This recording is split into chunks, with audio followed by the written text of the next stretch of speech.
Good day. After the massive announcements of the previous 48 hours, all pouring out of Moscow and of the territories under Russian control in Ukraine, of referendums to unite with Russia, and of partial mobilization in Russia itself, the last couple of hours have been reasonably quiet, at least on the Ukrainian battlefronts. Constant chatter about Ukrainian offensives in Kherson region, in Zaporozhye, in south of Ugledar, have not so far materialized into any actual real action. There's been quiet in all of these battlefronts. And to the best of the information one can glean, fighting in Kharkiv region along the Oskol River seems to have largely stabilized.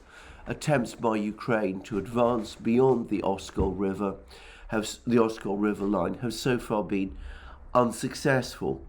Now, I'm discussing all of these events on the assumption that it is Ukraine that is undertaking the offensives, because after all, over the last few weeks, ever since the beginning of September, it is Ukraine that has supposedly been on the offensive. But so far, up to this point, apart from that breakthrough in Kharkiv region, where Ukraine advanced rapidly into territory which, as is now, I think, clear, as is no longer, I think, reasonably disputed, the Russians were vacating, there's been no significant Ukrainian advances on any particular front. The one place where Ukraine is still maintaining some momentum is in northern Donetsk, where Ukraine continues to make attempts to recapture the important town of Liman, or Krasny Liman, which is defended by an interesting assortment of Cossack troops, some from the Lugansk region, some from Russia itself, backed by Russian armed forces artillery. This has been an intense amount of fighting around there. The Ukrainian army, which apparently in this area consists of around 2 brigades, has been making some incremental progress, but over the last 2 weeks, despite various attempts, they've not yet managed to capture Liman itself. I'm going to make a guess that before very long, we're going to start to see significant Russian reinforcements, probably from within Russia itself, heading precisely to this area of northern Donetsk and northern Lugansk in order to stabilize this particular area of the battlefields, which is the area where the Russians appear to be weakest. Perhaps the most consequential news we've actually had from the battlefronts over the last couple of hours is a report that Ukraine has blown up a bridge which allegedly links the center of Bakhmut city with its eastern section. And I've seen satellite photos which appear to show this as having happened. Now, I presume that this is the case. I'm not an expert in analyzing satellite photos, and of course I have to take the word of it of the Telegraph channel that's providing us with copies of this map, that it is indeed Bakhmut city. It's a pretty reliable Telegraph channel, I ought to say. If it is indeed the case, then it would suggest, at least to me, that the Ukrainians have decided that defending the eastern part of Bakhmut city is no longer possible, and that they're now withdrawing to trying to hold the central areas and the western parts. Now, that would mean that the fighting has now actually reached the central areas of Bakhmut city, which is, to be clear, somewhat further in advance on what I myself had understood to be the case. So I mention all of this in a rather tentative way. We will see whether or not this is true, but the satellite pictures are there. I've no reason to doubt them. I presume that they are accurate. So that seems to me the situation at the moment. Now, from all of this, I should say that I get the overriding impression that the Russians are letting Ukraine continue with its various offensives and attacks in various directions. They seem to be calculating that the Ukrainian offensive or counteroffensive, which has been dispersed over too many areas. That's, I think, a point I would make. The US apparently advised Ukraine to focus its offensive in one place. That was a report that was circulating a few weeks ago. Instead, they seem to have tried to launch offensives pretty much all along the long front line. Anyway, this offensive seems to be spending itself, and the Russians seem to be calculating that what they should do at this time is hunker down, not try and launch offensives themselves, except, as I said, in this critically important place, which is Bakhmut city, where they are continuing to move forward, and let Ukraine continue to suffer the very heavy losses in men and material that it is suffering, continue to deplete its reserves, even as this massive reinforcement from Russia in the form of these new forces, which were announced the other day in the form of that partial mobilization, which is now taking place until these new forces come into play. Now, I think reaching that point, perhaps a few clarifications about this mobilization or partial mobilization is in order. I saw that Reuters claimed that it was the biggest mobilization that Russia has launched since the end of the Second World War. That may be true about Russia, but it's not true about its predecessor state, the Soviet Union.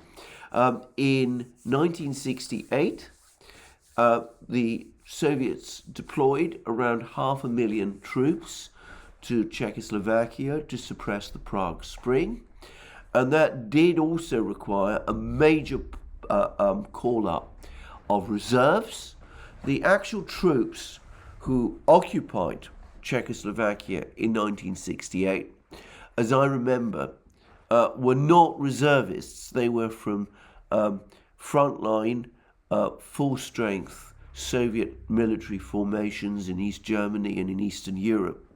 But they had to be replaced until they were able to return to their main bases by second-line units from within the Soviet Union itself, and those had to be brought up to strength by a mass call-up of reservists. And that did take place in 1968, and I suspect and believe that it was on a bigger scale than what we're seeing with this call-up now. So I just wanted to mention that. People tend to forget earlier periods of history. They make all kinds of assumptions about them. Now, about this call-up that we've now heard about, there's been a lot of clarification from various Russian officials over the course of the day. It seems it is incremental. It seems that the Russians will slowly bring in, call up particular reservists with different specialities, and the focus is on people who have already served in the armed forces. In other words, these are reservists, actual reservists, people who served in the armed forces, and I suspect much of the focus will be on people who've undertaken contract service. Now, the Russian military started to introduce contract service in a significant way during the fighting in the Caucasus in the 2000s, and I suspect a number of the people who are going to be called up are people without those kind of backgrounds. Now, it is important to say again that, as happened with Czechoslovakia in 1968, it doesn't follow that these people who are being called up will all be sent to Ukraine. It seems to me inherently more likely that what we will see is serving professional soldiers in professional units, contract soldiers, people with existing contracts, sent to Ukraine, in the existing military formations, and other formations, reserve formations, being created to take their place. In other words, we may not be seeing vast numbers of draftees pouring into Ukraine itself. Also, it's important to stress that these are not conscripts. The Russian government has made that absolutely clear, and that there is no general conscription underway in order to draft young men to put them through some hurried training process and to send them to the Ukrainian battlefields. So it's a call-up of reserves. And can I just say, and I may be entirely wrong here, people who serve who have served in the U.S. military can correct me if I'm wrong. But I seem to remember from all the various recent wars that have taken place, which the United States has been involved in, Iraq, Afghanistan, and wherever, especially Iraq, that the United States often deploys National Guard troops to these wars, and that the National Guard obviously operates on the basis of calling up reservists. So that what the Russians are doing is, in effect, somewhat similar to what the United States has done with its call-up of National Guard reservists to fill up units that are sent eventually to the battlefields. And again, maybe I should say also that to the extent that military units which will be sent to Ukraine, which are made up of these draftees, I doubt personally that they will be the ones that will be earmarked to carry out offensive operations. Much more likely, they are going to be the people who are sent in order to retain control of territory that has been already captured. In other words, to keep the roads open, to guard the less priority areas at the front lines.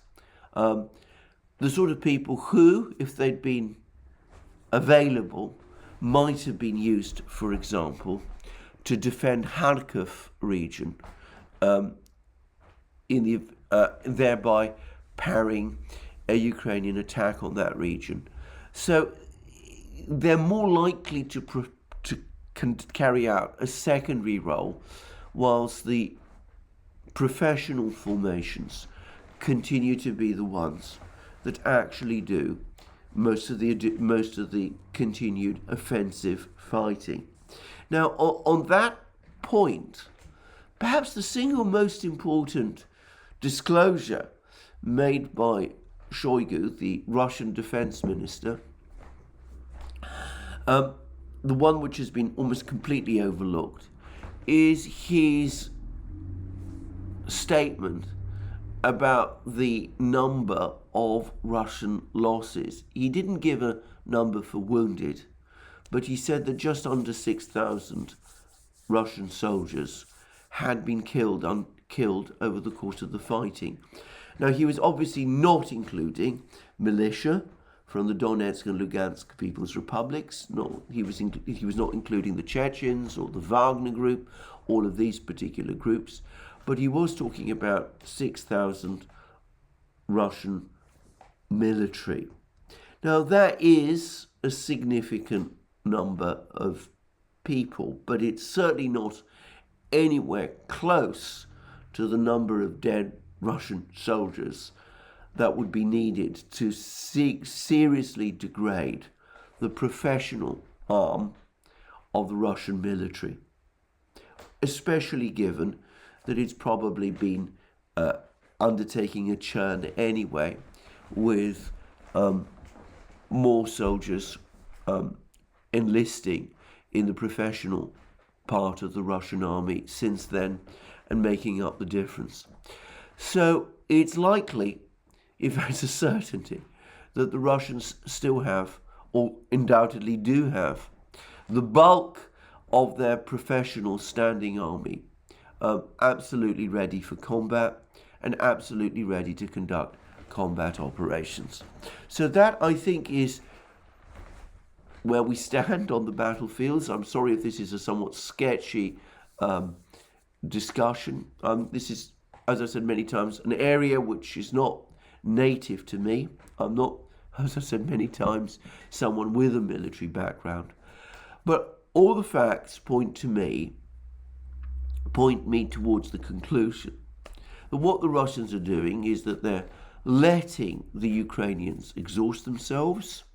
They're not conducting offensive operations except around Bakhmut, where they continue to be making advances.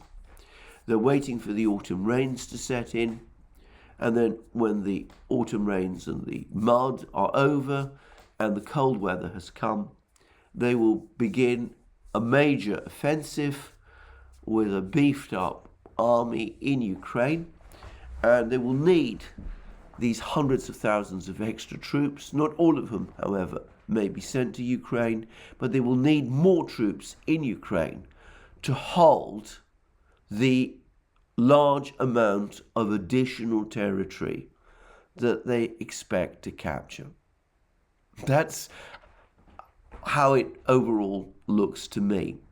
Anyway, there we are. That's the situation, the military situation.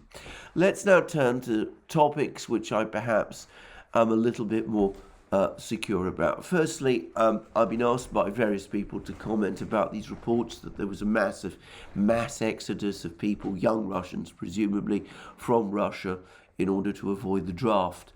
I would take all those claims with a massive cascade of salt. We've seen that before. There were similar claims circulating in the media in March, and they turned out to be untrue.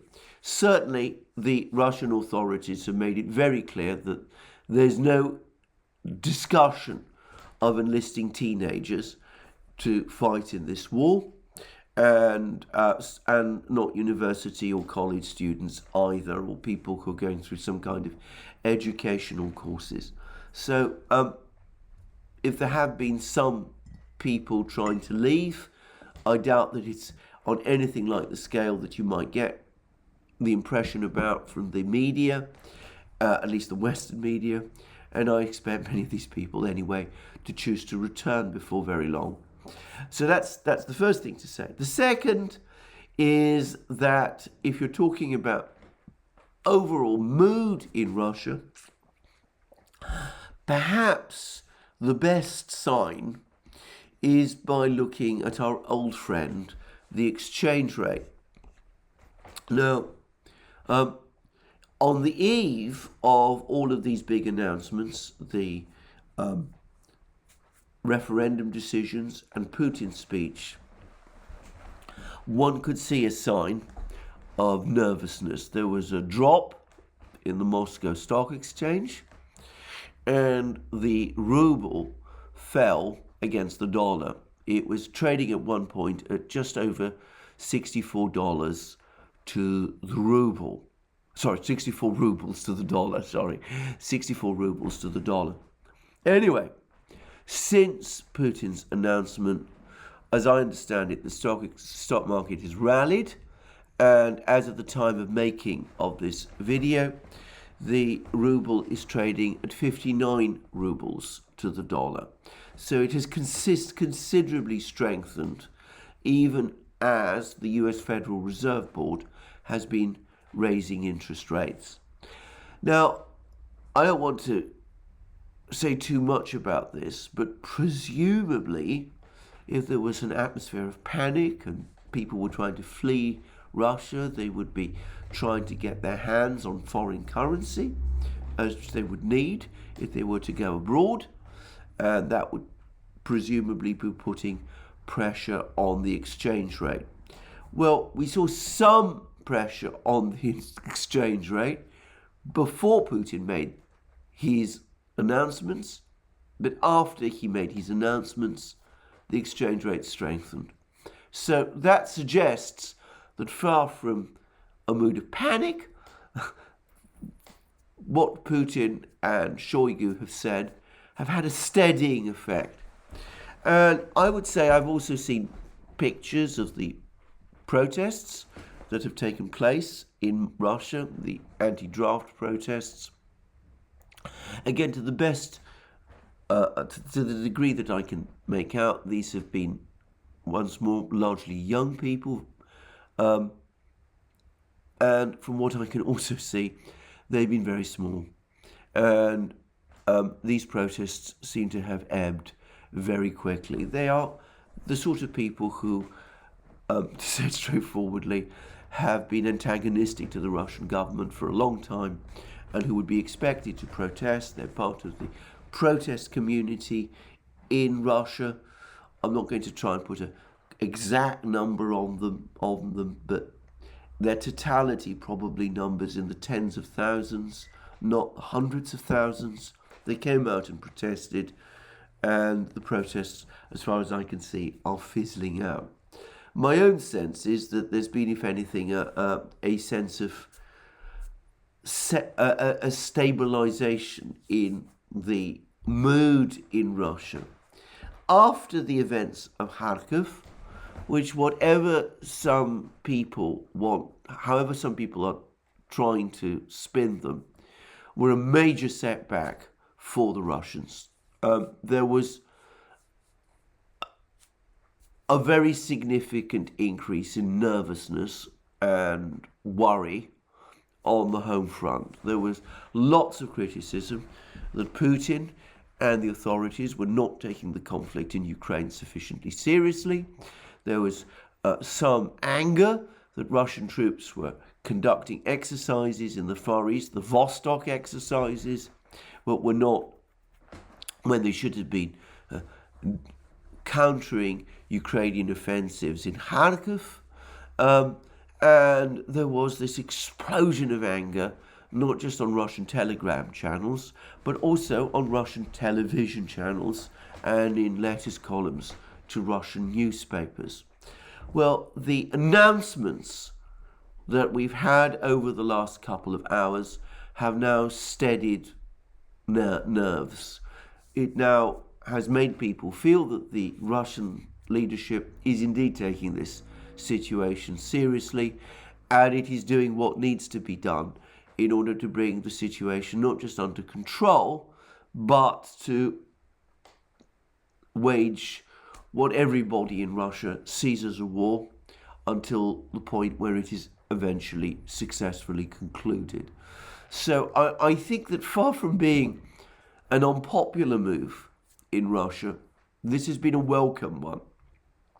And I think, again, many people in the West, particularly people in the media in the West, are seriously misjudging the mood in Russia, as they have been doing ever since this conflict began. Anyway, that's what I wanted to say about that. What about the international reaction? Now, the country that from a Russian point of view matters the most is China. And I read yesterday an article in the Zero Hedge, which appeared to say that the Chinese government, or rather the Chinese Foreign Ministry spokesman, had called for a ceasefire in Ukraine. And that would have been a departure. That would have suggested that the Chinese Foreign Ministry was becoming concerned about the situation and was not happy with some of the decisions that the Russian government had been making, and was now calling for, effectively, the Russians to end the operation, to bring the special operation in Ukraine to a stop through some kind of a ceasefire arrangement.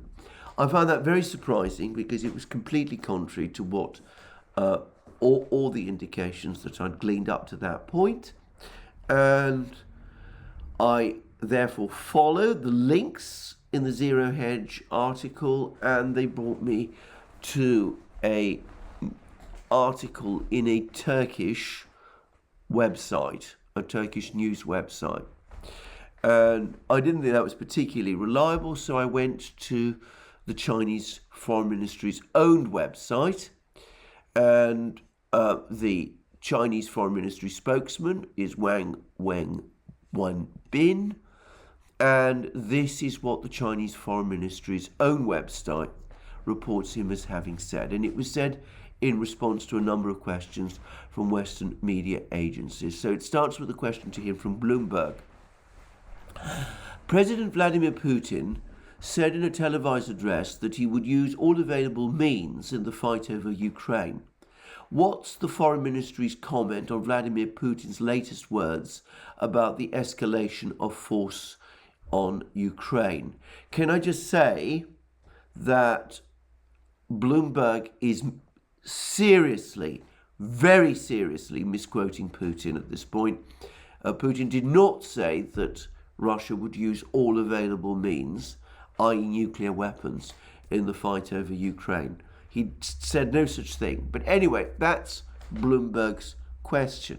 Wang Wenbin replied as follows. China's position on the Ukraine crisis is consistent and clear. We call on the parties concerned to resolve the issue through dialogue and negotiation and find a solution that accommodates all parties' legitimate security concerns. All parties, of course, includes Russia. We also hope the international community will create conditions and space for that. So then Wang Wenbin got a question from TASS, the official Russian news agency. The People's Republic of Donetsk and Lugansk, Kherson and Zaporozhye said that they will hold referendums on joining Russia from 23rd to 27th September. Do you have any comments on this? And Wang Wenbin replies, China's position on the Ukraine issue is consistent and clear. We believe that all countries deserve respect for their sovereignty and territorial integrity, that the purposes and principles of the United Nations Charter should be observed, that the legitimate security concerns of any country should be taken seriously, and that support should be given to all efforts that are conducive to peacefully resolving the crisis. We call on all parties concerned to properly address differences through dialogue and consultation. China stands ready to work with members of the international community to continue to play a constructive part in de-escalation efforts. And then we have yet another question, this time from Reuters. Just to follow up on the questions about President Vladimir Putin's televised address today, in these remarks, he also said that Russia would launch a partial military mobilization. This is Russia's first mobilization since World War II. As I've already said, that this is simply not true. If one remembers Czechoslovakia in 1968, which Reuters has obviously forgotten. Anyway, to continue, is the Foreign Ministry concerned about how the situation is developing, given that a military mobilization hasn't been announced in such a long time? And Wang Wenbin replied, I already stated China's position on the Ukraine crisis, and I'm not going to go over it again. So, no mention here of a ceasefire. A talk about the talk you would expect from China about respect for sovereignty, territorial integrity. I've said previously in many programs that the Chinese are not going to say anything that contradicts the UN Charter and which appears to give comfort to secession, given China's own concerns about secession. But overall, the Russians will feel that these comments have been supportive of themselves. Now, one country amongst Russia's various friends or quasi-friends did comment about these announcements in ways that were critical, and that predictably was Turkey. The Turkish Foreign Ministry said that they did not support the referendums in the two breakaway republics, and in Kherson and Zaporozhye and all the rest, and they thought that this would not be conducive to the negotiation process. Now, that is a predictable position from the Turks. Turkey has been trying to position itself as a mediator between Russia and Ukraine. It came across to me as a very mild statement. I think the Russians will not be especially concerned about it. Now, on the topic of how Bloomberg, in my opinion, has misrepresented Putin's words, I'm going to go and discuss what Putin said about nuclear weapons precisely, because there's been a massive amount of misrepresentation about this, again, in the Western media and by Western governments. And I have to say, I thought that President Biden gave some support to these misunderstandings or misrepresentations of Putin's words in the speech he gave to the United Nations General Assembly yesterday. Anyway, I'm now quoting Putin's exact words, and they come from the Kremlin's website. Washington, London and Brussels are openly encouraging Kiev to move the hostilities to our territory. They openly say that Russia must be defeated on the battlefield by any means, note the words any means, and subsequently deprived of political, economic, cultural and any other sovereignty and ransacked. They have even resorted to nuclear blackmail. I am referring not only to the Western encouraged shelling of the Zaporozhye nuclear power plant, which poses a threat of a nuclear disaster, but also to statements made by some high-ranking representatives of the leading NATO countries on the possibility and admissibility of using weapons of mass destruction, nuclear weapons, against Russia. I would like to remind those who make such statements regarding Russia that our country has different types of weapons as well, and some of them are more modern than the weapons NATO countries have.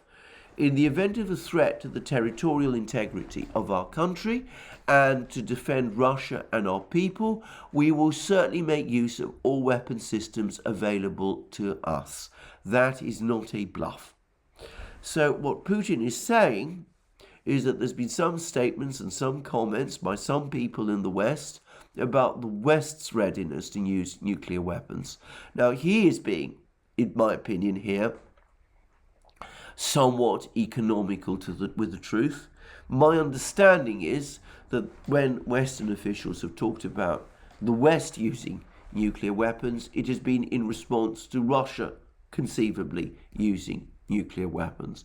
But anyway, it is the case, what is the case is that up to now, all talk of using nuclear weapons in this conflict has been in the West, even when Westerners have attributed that talk to the Russians. What Putin is saying is, look, if you're thinking about using nuclear weapons against us, don't even think of it. We have nuclear weapons too, some of which are more advanced than yours. If you want to go down that road, we have all the means available to counter it, and we will not hold back from using it. So this isn't a threat to use nuclear weapons in the conflict in Ukraine as such. It is a counter to any threat or use by the West of nuclear weapons against Russia.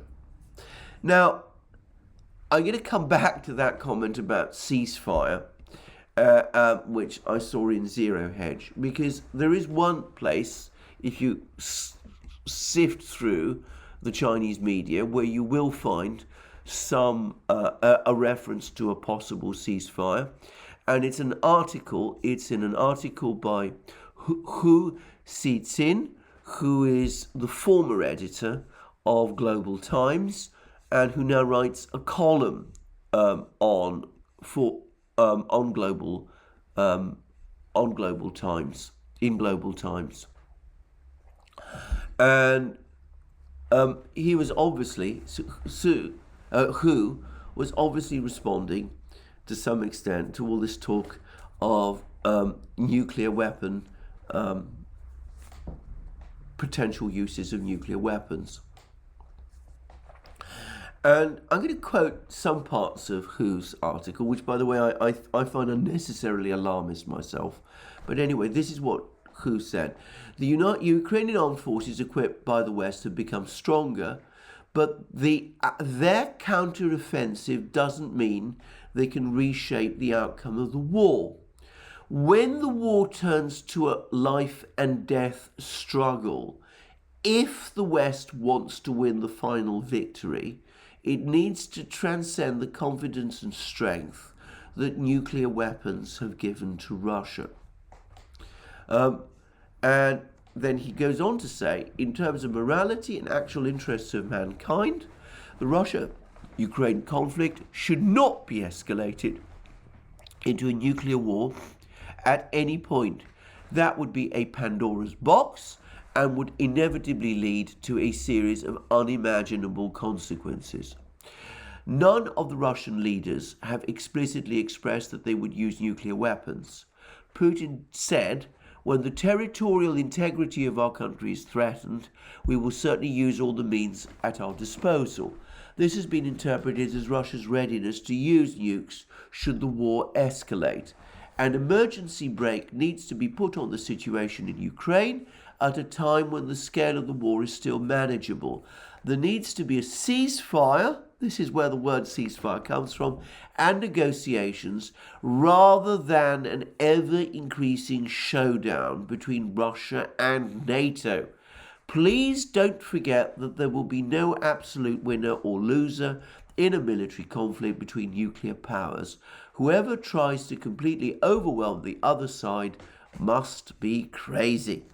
Now, this is a column written by Hu Xijin, and he's undoubtedly a very influential journalist in China, and he's obviously close to the Chinese leadership. But this does look to me like his own article.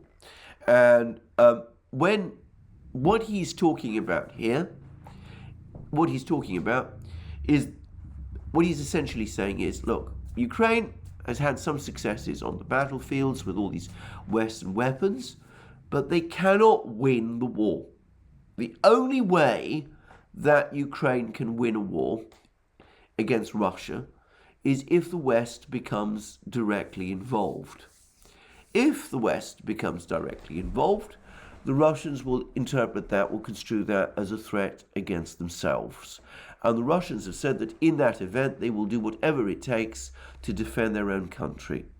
Now, that leads to a risk of an all-out nuclear confrontation between Russia and NATO, which would be an apocalyptic cataclysm for the whole of humankind.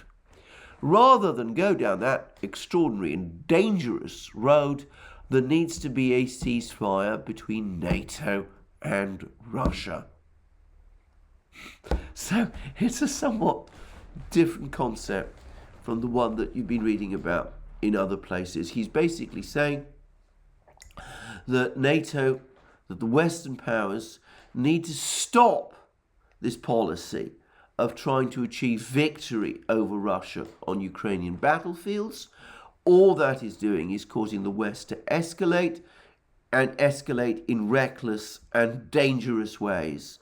And the Russians have the means to counter that, and they will use them if they feel their own security and survival as a state is at stake.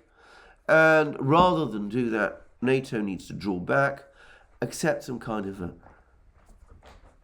ceasefire between itself and Russia, in other words, presumably, abandon its efforts to help Ukraine to achieve victory and allow political space for negotiations to take place for a final and full and comprehensive settlement of the Ukrainian conflict. Now that seems to me an entirely reasonable position. As I said, I think this is an alarmist article. I don't think we're anywhere close to that point, because I'm going to say something else now, which is about the Western reaction to these developments. And my impression is that the West has been somewhat taken by surprise. I don't think that they expected that the Russians would announce this kind of mobilization. And I don't think that they expected the referendums to take place in these regions either. And it strikes me that having sanctioned Russia to the point that they have, the Western powers have very few sanctions left that they can realistically impose that are going to make any difference. And direct military intervention by the Western powers in the Ukraine conflict continues to be ruled out.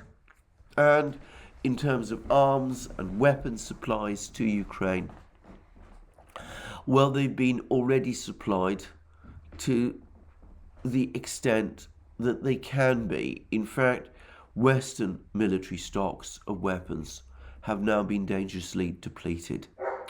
So I think that we might actually, surprising as this may appear to many people, be past the point of greatest danger. I think that probably sometime in October, November, more probably November than October, we will see a major Russian offensive take place in Ukraine. We may see negotiations of some kind at the conclusion of it. I suspect that we will probably see some sort of end to the Ukrainian crisis as such by some point in the winter, because the forces that are now being gathered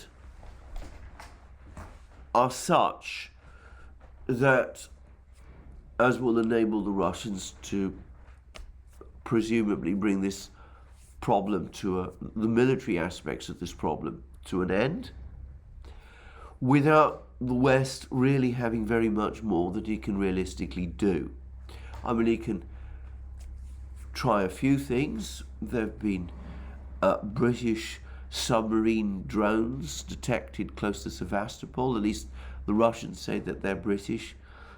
They don't seem to be especially effective, it must be said, at least not these drones, not so far. There might be other things like that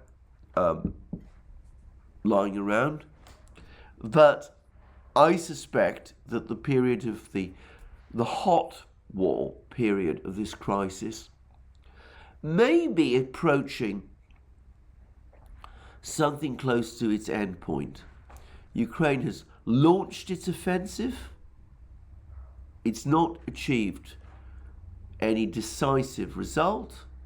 Russians are still there, still controlling most of the territory that they captured,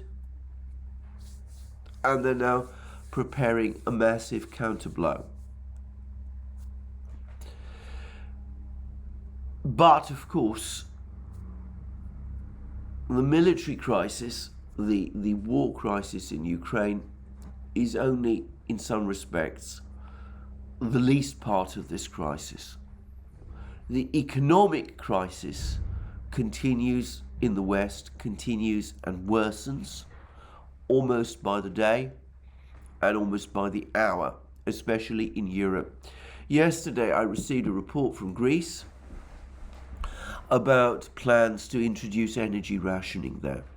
And it now looks as if energy rationing is inevitable, pretty much across Europe.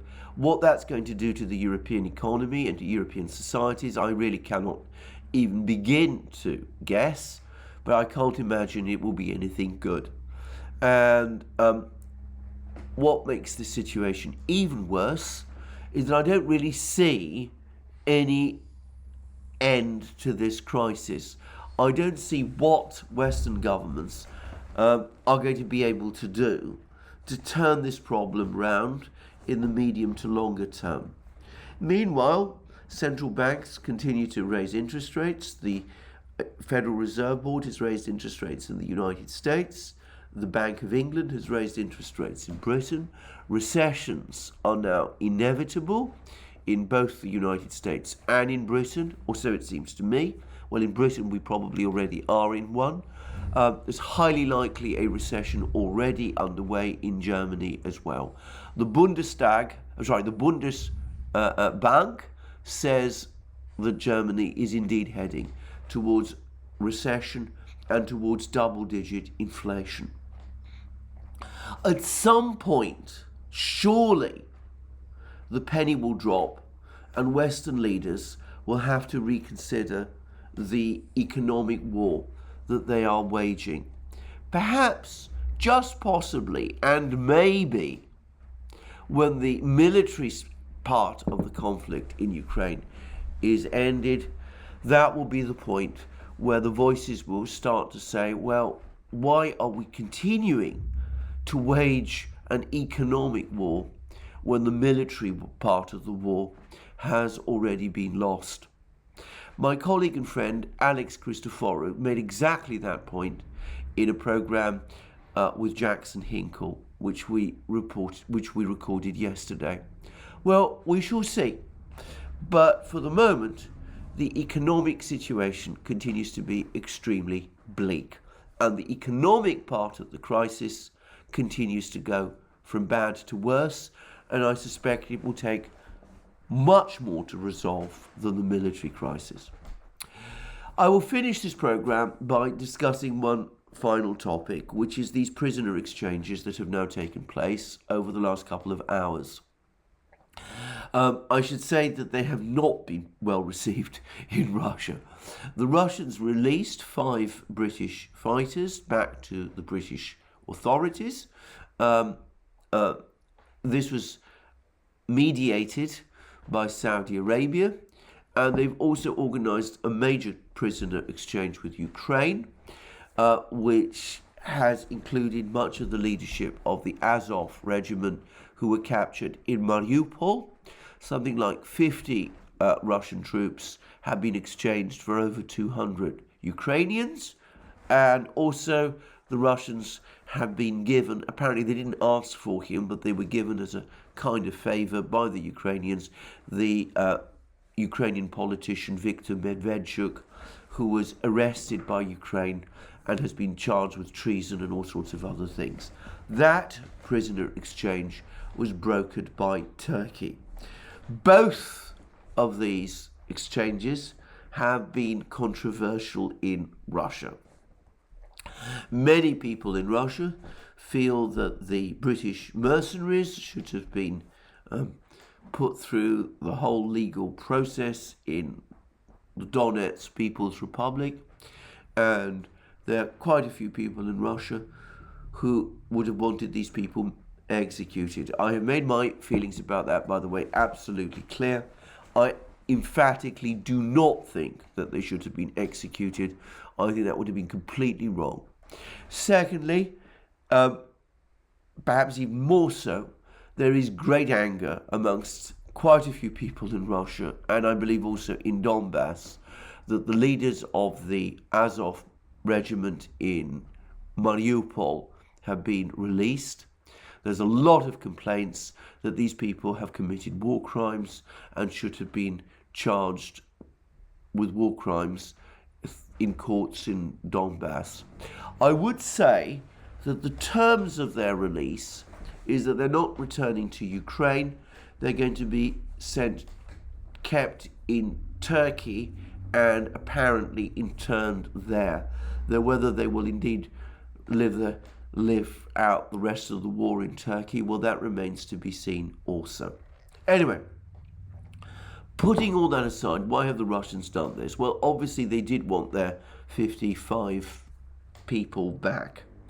But the major reason, I have no doubt, is that they want to maintain good relations with these two countries that brokered these agreements, Saudi Arabia and Turkey. They want to show to the Saudis and to the Turks that they are friends to these countries, that they are prepared to be reasonable and to act reasonably to Saudi and Turkish requests, because they see both of these countries as important friends and perhaps in future as potential allies in the conflict with the West. So the annoyance and anger of some people in Russia is, from the Kremlin's point of view, a cheap price to pay to keep Crown Prince MBS of Saudi Arabia and President Erdogan of Turkey happy. And I suspect we're going to see a great deal more of this going on. I suspect that this is what Turkish mediation between Ukraine and Russia is from this point on increasingly going to amount to. Erdogan will continue to play a role, but it will be a role of this kind of broker, of exchanges of prisoners, of that kind of thing, until the conflict is finally ended and he and the Russians can move on. Sometimes doing these sort of things is as much part of politics as it is about getting your own people back. And I am no doubt at all that that is the case in this case. Well, there we go. On that final point, I'm going to finish this video today. As you can probably tell, I'm still somewhat unwell. I'm still recovering from my cold, which I contracted over that somewhat disastrous weekend in the Midlands, the English Midlands. But there we go. It is finally, I would say, starting to improve, and hopefully before long, the rest of my programs will begin to become more coherent. Well, thank you for putting up with me. Thank you, by the way, for your many words of support for me over the course of this cold. I'll continue plugging on in the meantime until this cold clears, and beyond that, obviously, and I'll continue to provide you with my own take on the situation in Ukraine and elsewhere. So thank you for joining me again today. Remember, you can find us on other platforms, Locals, Rumble, ODYSEE, BitChute, Telegram. And on Locals, remember, I do my live streams every Wednesday, usually at 1400 hours EST, 1900 hours London time. And they're exclusive to Locals. And if you join us on Locals, you can put questions to me on any topic, and I will answer those questions either during the live stream or in a follow-up video. There are often being large numbers of questions that I need to get through. So join us on Locals, and you can join me in that way. And you can also support our work via Patreon and Subscribestar. Links under this video, and also you can go to our shop, buy the great things that you will find there, our magic mugs, our hats, our hoodies, our sweatshirts, our t-shirts, and all the rest.